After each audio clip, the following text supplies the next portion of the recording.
Assalamu alaikum, this is Asma Mushtaq from Double E Vibes, and in this tutorial I'm going to discuss the applications of the least square methods in the linear algebra. Experimental data usually arises in the form of the points that can be represented as x1, y1, x2, y2 up to so on x and y and fine.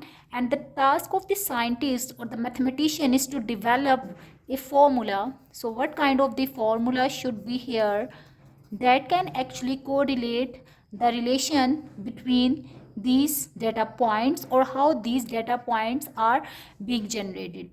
Okay, such type of the problems usually fall in the category of the statistical analysis, and they can be solved using the method of the least square models or the regression methods.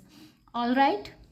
So rather than solving a system of the form of ax is equal to b, now we will try to develop a system x beta is equal to y, where x is known as the design matrix,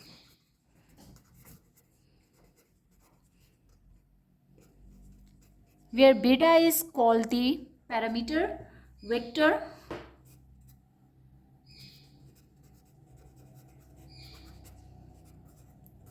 and the last thing, which is the y, is known as the observation vector.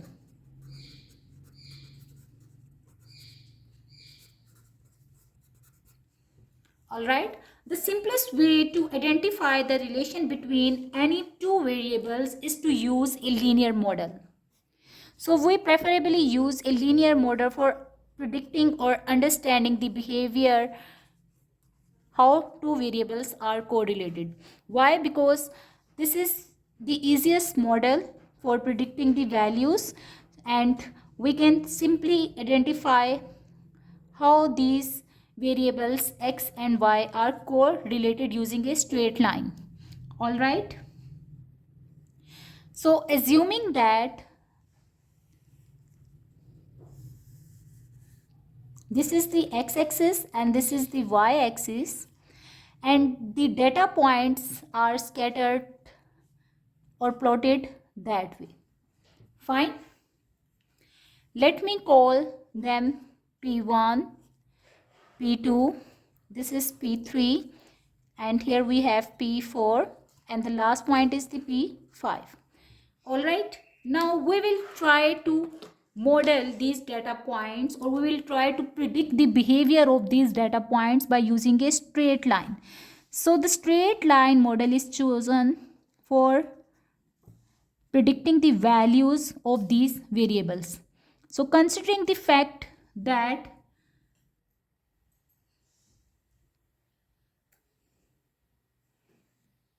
this is our predicted value, this is the observed value.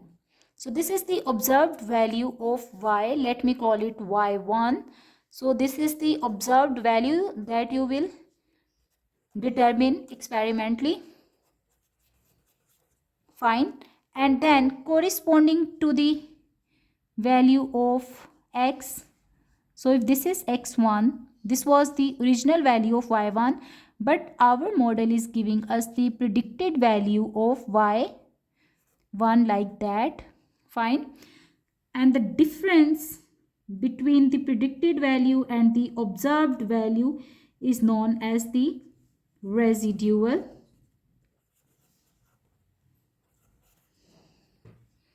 Okay, so residual is in another terminology that you will hear while developing the predicting function. So residual is equal to observed minus predicted value of y. Okay, similarly here the original value of y is this, and the difference between the predicted value and the observed value is again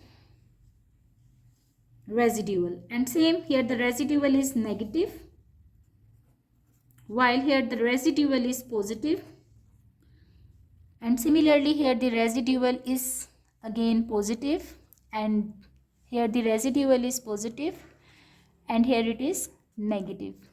Fine. The straight line model, which can be simply represented by the equation of y is equal to mx plus c in the linear algebra, like y is equal to b naught plus b1x, which is also called the linear regression model.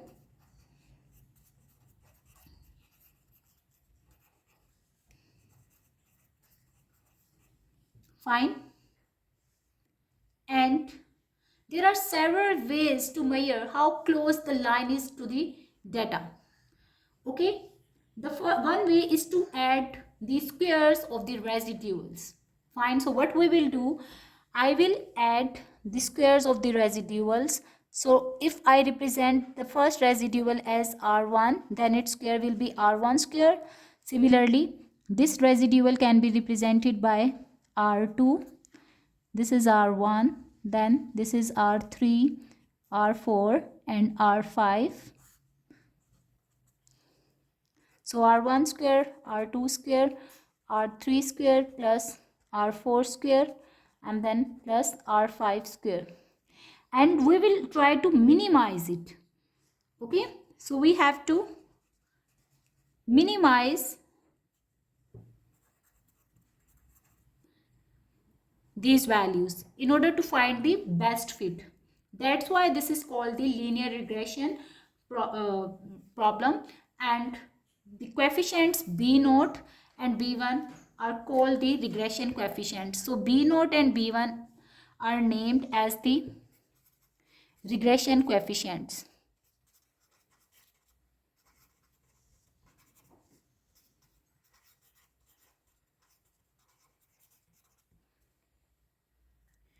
If the data points were on the line, then the parameter b0 and b1 would satisfy these equations. Fine. So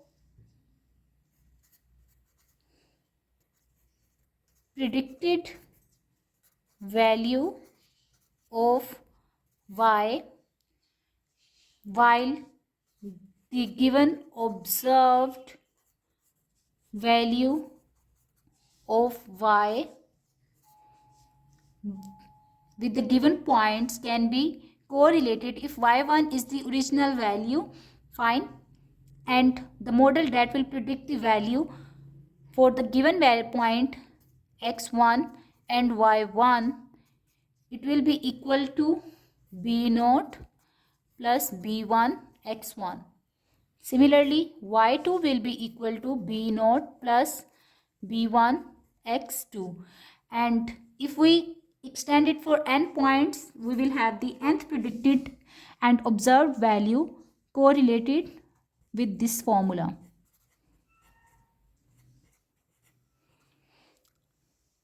Okay, and from here I can write it in the form of a matrix. How? Here x1 and y1 are the points that are continuously varying, while the value of b0 and b1 should be constant or the fixed value. Fine. So here I can write it as the first coefficient b0 has no multiple or has no variable coefficient. So that's why here we will have 1, 1, 1. Okay. Then the next entry is actually the multiple of x1, x2 and xn. So the next column will be x1, x2 up to so on xn.